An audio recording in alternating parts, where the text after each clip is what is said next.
Moscow has announced that Xi Jinping, the president of China, will visit Moscow around the time of the first anniversary of Russia's invasion of Ukraine. Now, given the timing and the level of the visit, this is a major statement. This is a major statement by the leadership of China, a statement of support for Vladimir Putin, and a statement of tacit support for his invasion, for his war.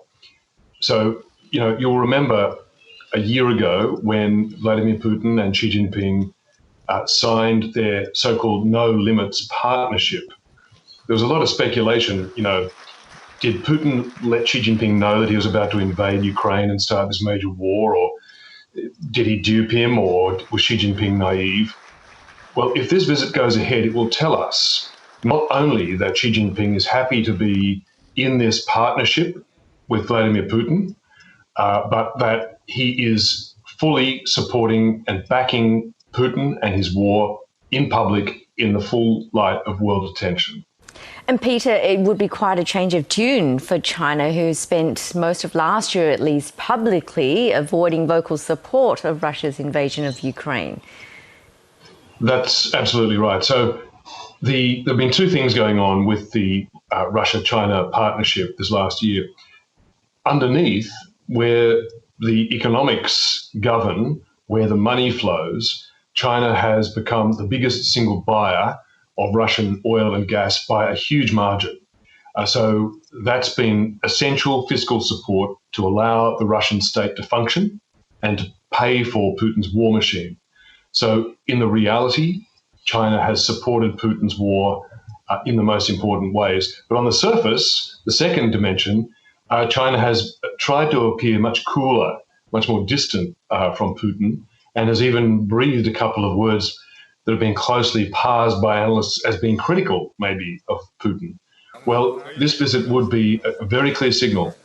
No, we are not critical, we are not cool, we are in support of Vladimir Putin's Russia, and we are in support of his war. So that would tell us that Xi Jinping has decided to very overtly and publicly tighten that partnership, even though Putin is losing the war. And it would tell us, therefore, something about the attitude that Xi Jinping is prepared to take towards the US and the West, the obverse of his improving relationship with Putin. So how do you think the West would react to such a meeting? What do you predict might happen? Well, I think it's a reflection of the underlying reality that almost every day now we see China and the US further decoupling economically, technologically, financially. They are pulling apart into separate spheres. It's been called decoupling. It's also been called the new Cold War. I don't think we're there yet, but that's the trajectory that certainly we're on. So just in the last couple of days, for example, the US has persuaded two major suppliers of very high-tech, sophisticated microchips, Japan and the Netherlands, to stop supplying them to China. And today, there are reports from the US that the Biden administration is about to tell all US companies to stop selling any kind of microchips, even low-grade ones that go in standard phones, for example, to China, to Huawei, the controversial telecom equipment manufacturer.